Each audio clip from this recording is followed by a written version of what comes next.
তারেক রহমান কিন্তু নেমে গেছেন গাড়ি থেকে এবং তারেক রহমান এগিয়ে যাচ্ছেন সংবর্ধনা স্থলের দিকে। আমরা সেই চিত্রটি কিন্তু দেখছি, কঠোর নিরাপত্তার মধ্যে দিয়ে বিএনপির ভারপ্রাপ্ত চেয়ারম্যান তারেক রহমান এগিয়ে যাচ্ছেন সংবর্ধনা স্থলের দিকে। তারেক রহমান গাড়ি থেকে নেমেছেন এবং তারেক রহমান বাংলাদেশের মাটিতে হেঁটে সেই তার সংবর্ধনা স্থলে কঠোর নিরাপত্তার মধ্য দিয়ে প্রায় 18 বছর পর তারেক রহমান দেশের মাটিতে পা রেখেছেন। আমাদের সহকর্মী আছেন, তিনি বলবেন বাকি কথা।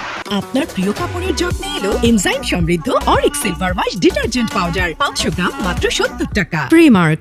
বিএনপির ভারপ্রাপ্ত চেয়ারম্যান জনাব তারেক রহমান, তাকে যে অভ্যর্থনা জানানো হবে, সেই অভ্যর্থনা জানানোর যে মঞ্চ জুলাই 36 এক্সপ্রেসওয়েতে যে অস্থায়ী মঞ্চ করা হয়েছে, সেই মঞ্চে এই মুহূর্তে আমরা দেখতে পাচ্ছি নুরুল হক নূর, তিনি অভ্যর্থনা জানালেন। বিভিন্ন রাজনৈতিক দলের নেতৃবৃন্দ যারা রয়েছেন তারা অভ্যর্থনা জানালেন এবং বিএনপির স্থায়ী কমিটির সদস্য যারা রয়েছেন, মির্জা আব্বাসকে আমরা দেখতে পাচ্ছি, সিনিয়র যুগ্ম মহাসচিব রুহুল কবির রিজভীকে আমরা দেখতে পাচ্ছি। স্টেজের মধ্যে অনেক নেতাকর্মী রয়েছে, তারা আসলে বিভিন্ন রাজনৈতিক দলের নেতাকর্মী এবং বিএনপির নেতাকর্মী, তারা উচ্ছ্বাস প্রকাশ করছেন এবং বিএনপির ভারপ্রাপ্ত চেয়ারম্যান জনাব তারেক রহমান, তিনি আসলে 17 বছরের অপেক্ষার পর অবশেষে জুলাই 36 এক্সপ্রেসওয়েতে তাকে অভ্যর্থনা জানাতে যে মঞ্চটি তৈরি করা হয়েছে সেই মঞ্চে উপবিষ্ট হয়েছেন এবং দীর্ঘ অপেক্ষা অনেক নেতাকর্মী, লাখ লাখ নেতাকর্মী তারা উপস্থিত হয়েছেন। গতকাল রাত থেকে শীতকে উপেক্ষা করে তারা এখানে অবস্থান করছেন এবং তাদের উদ্দেশ্যে জনাব তারেক রহমান, বিএনপির ভারপ্রাপ্ত মহাসচিব, 17 বছর পরে বাংলাদেশে ফিরে, বাংলাদেশের মাটিতে ফিরে, বাংলাদেশের মেহনতি মানুষ, তৃণমূলের যে রাজনীতিবিদ, তাদের উদ্দেশ্যে তিনি কি কথা বলেন, তারা সেই অপেক্ষায় রয়েছেন।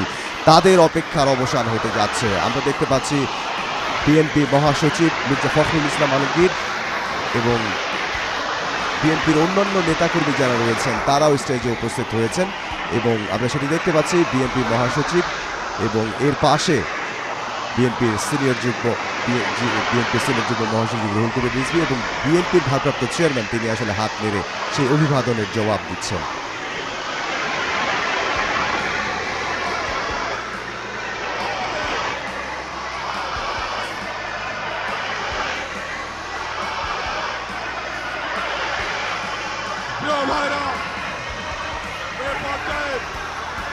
শুভেচ্ছা জানাবেন জনগণের পক্ষ থেকে, শুভেচ্ছা জানাবেন বিপ্লবী মহাসচিব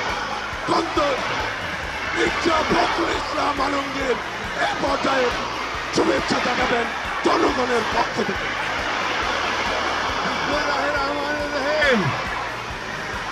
প্রিয় বাংলাদেশের ভাই ও বোনেরা, আসসালামু আলাইকুম। আল্লাহর অশেষ মেহেরবানিতে আজকে আমাদের মাঝে দীর্ঘ 17 বছর পরে ফিরে এসেছেন আমাদের স্বাধীনতার ঘোষক শহীদ প্রেসিডেন্ট জিয়াউর রহমানের পুত্র এবং আমাদের গণতন্ত্রের আপসহীন নেত্রী, আমাদের গণতন্ত্রের মাথা, দেশের জনাব তারেক রহমান। আমরা বাংলাদেশের মানুষের পক্ষ থেকে